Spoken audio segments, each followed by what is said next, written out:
In 2001, my supervisor wanted me to disown the topic that I had selected, that I presented as part of my award for the partial fulfillment of the Higher National Diploma in Marketing. He wanted me to write something that was a bit more conventional, something that was something that was part of what was actually taught in business school that I attended. What happened after that, I'm going to have to let you know. But in the meantime, thank you so much for coming around today. I want to ask you a question actually. Have you ever wanted to be part of something that was very meaningful, something that was rewarding, something that was fulfilling? Have you ever wanted? So today I've got good news for you. Today I'm going to share with you how you can volunteer with an NGO. Working in an NGO is actually rewarding. It's rewarding because you get to be part of a process that is empowered by the belief that change is possible, that the world could be made better, and then the world could be made better, and then also development could be sustainable.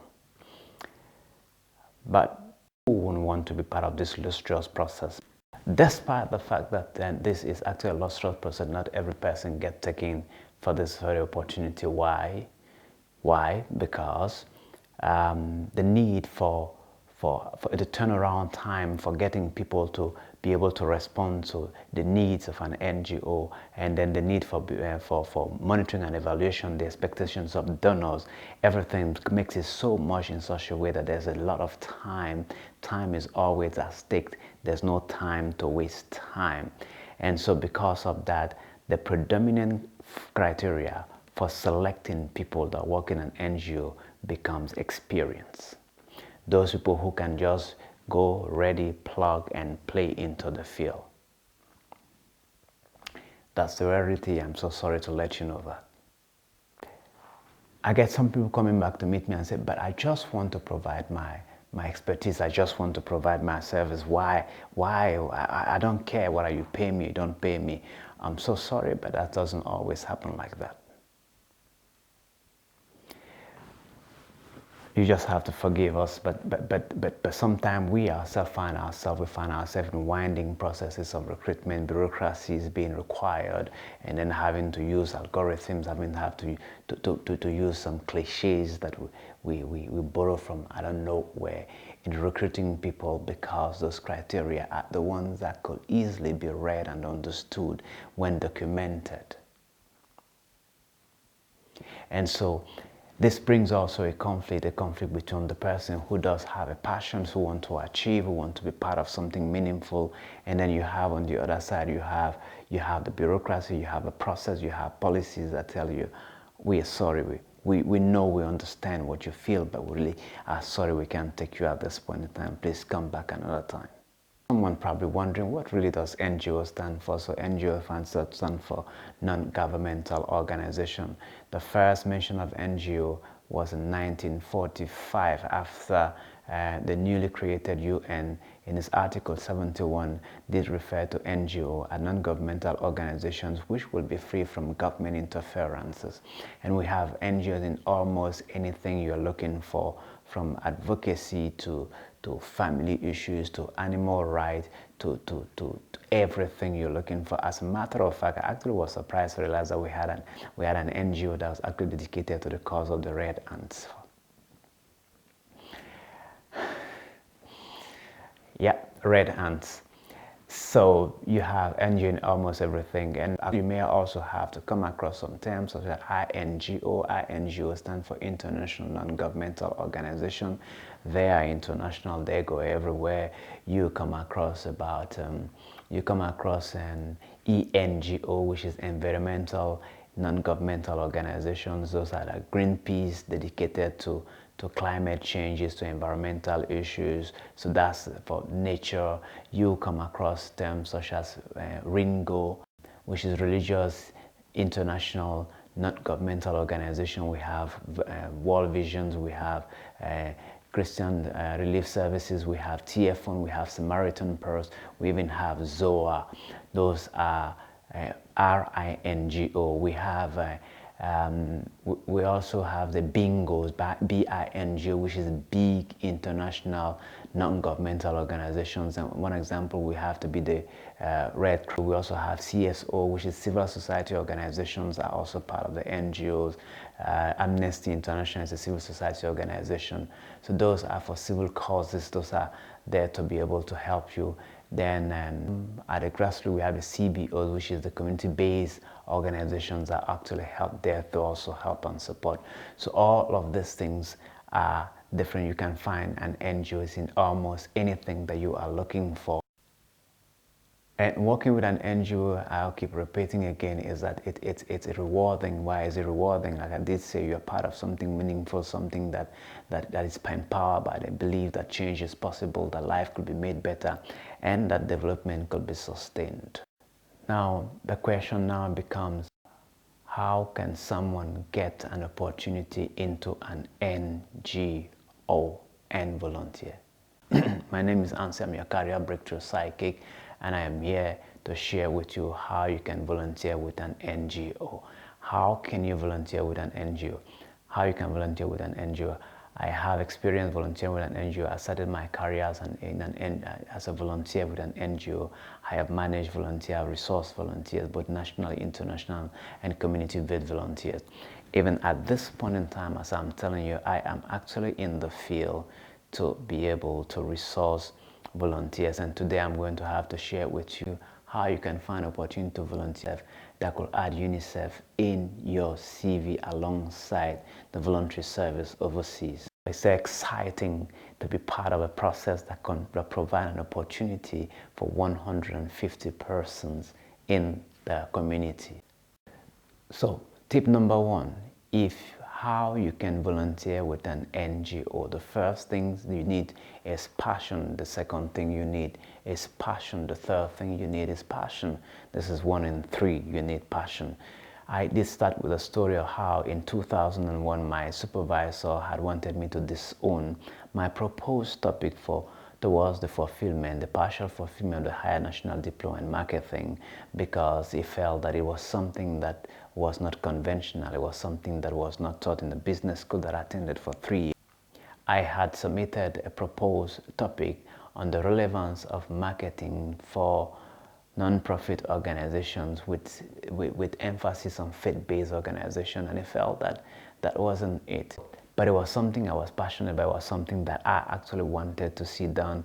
I wasn't interested in just filling the ticket and doing something that every person is doing and submitting, and after at the end I just satisfied that actually I have a certificate and moving about. No, I wanted to do something that I was passionate about. I wanted to do something that I felt needed to be improved.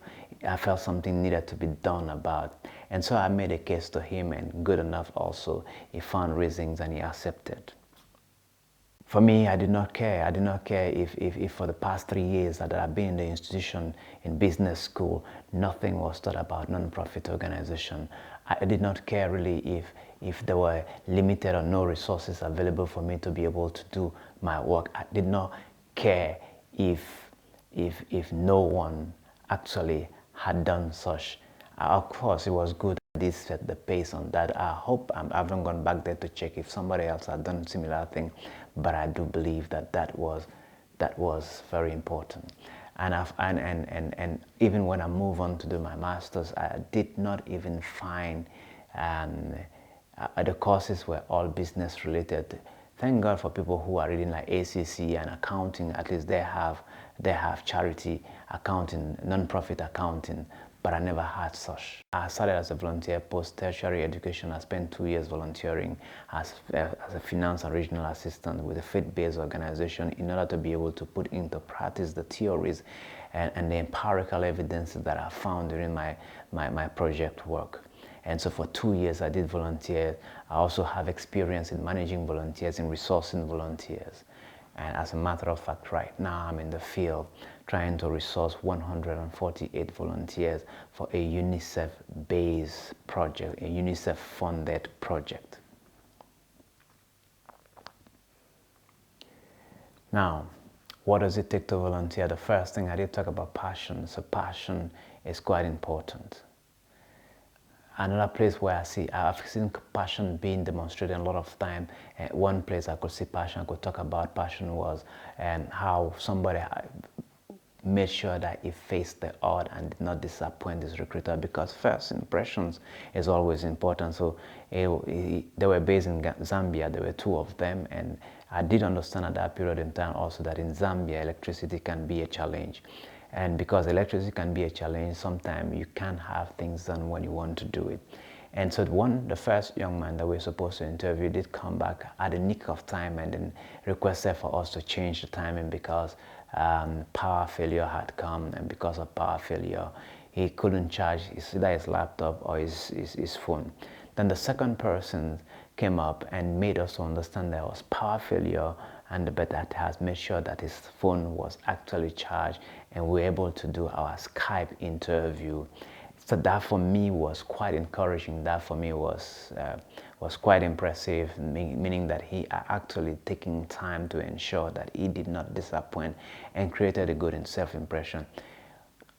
The story, as the story will have it, he fought against that. He stood up and then he made it through, came in country, provided his support and went back, and we've been in touch ever since then. So passion is important. The second thing, which one person needs to know also, is that be competitive. You don't think that because you're applying for a volunteering position that it's going to come is that easy. Nay. You need to be competitive. You need to show that you to create the attention that is required for the role. You need to show that you have the desire. You need to be desirable also. You need to have you need to be able to prove that you are somebody worth it. It's like one example I would probably use is it's somebody who wants to go into a relationship. It might be a male or a female. So the female will not just go for any person. She will have to make her own selection, use her own selection criteria. The same thing with the male, will have to have selection criteria, because not every person is compatible. That reminds me of a song by Queen Latifah. What was that song? Desire, I know you love me, you're fine, thank you, but I'm not the type of girl that I think I am. I don't just fall into the hands of every man. So those are the things, and the same criteria applies itself. So there's a competition. You are likely to face people who are more experienced than you. So you need to ensure that you put yourself in place. You read hard, you study, you do your research very well, and then you move on and then take your application with seriousness. Sadly, I see a lot of persons applying, and in the application, what I see actually, it's appalling. I mean, usually when I'm putting a job advert out there, I will always make sure that I ask the people to write a cover letter or a motivation letter, something implying that shows that their interest in the role, with some example. But what do I get most often in return? Sometimes I see some people responding and say, I feel I can do the job. My motivation is this. My supporting statement is that I am able. Why really? In fact, somebody asked me at the point in time, kindly tell me what a supporting statement is.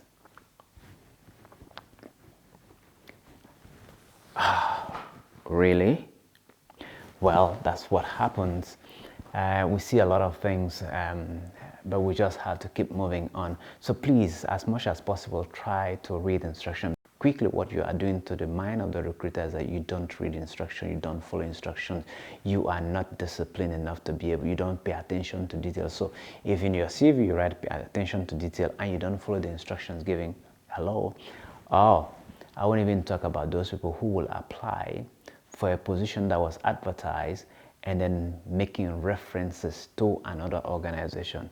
You're just killing yourself. So be competitive, make sure that you put yourself to it, take your application seriously, move into it as if a lot of your life did depend on it.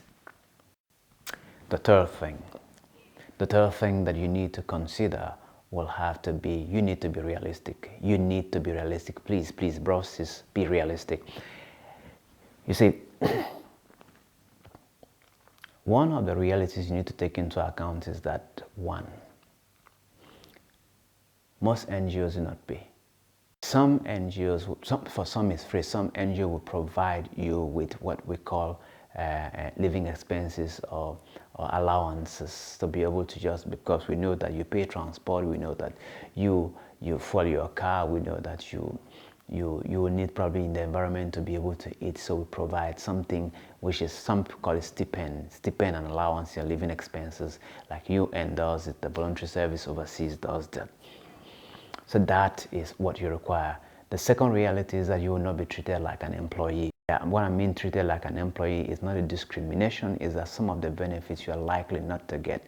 You are likely not to get most of the benefit, like the pension benefit, like you are likely to get many of the benefits and not to get many of the benefits. So please take that into consideration. I have sadly found out some people coming to tell me that, well, they have actually supported and they did something that was an employee level role and they are requiring, they want a compensation for that. Really sad enough, that's the reality. Many persons actually are looking, thinking that by having an opportunity to volunteer with an organization, that is going to take them an automatic standard in getting a role with that organization. Of course, I know many persons actually who did that, who actually got through. Me personally, I started like with a volunteer. And I know many of my friends who actually move on to become head of the organizations, having some positions, but it doesn't always work like that. I'm so sorry to disappoint you. It does not always work like that. Not every person get that opportunity. As a matter of fact, you even be surprised that while you are still volunteering with the organization and an opportunity comes out, in order to be fair and transparent, other persons will come in, and if they actually perform better than you, go on, you're gone. I did mention in the last video is about the internal candidate, some of the preparation the internal candidate need to do ahead of time. So that's quite important. The third reality check is that you need to be emotionally prepared. If somebody ever thinks that because you're a volunteer you would not be working, there is a lot of demand for time and pressure. It's all there, so you need to be emotionally prepared. You need to be physically challenged to do it. And apart from that, sometimes it could be scary. For example, I've told you that I'm in the field right now going for resourcing activity, and one of the areas I'm going to have to is one area where kidnapping is known to be. So what happens if I am? I pray not. Please pray. I pray not. But if it happens, what happens? Oh, yesterday as we were coming back in Jahun in Jigawa State, we saw a caravan of migrants who have trekked, I would assume, from Niger Republic, and there are also some Arab-looking persons. So I assume that these ones also came from Libya, trek all the way throughout the desert, walking through into the country. I'm not sure whether they were checked or unchecked, but these people had trekked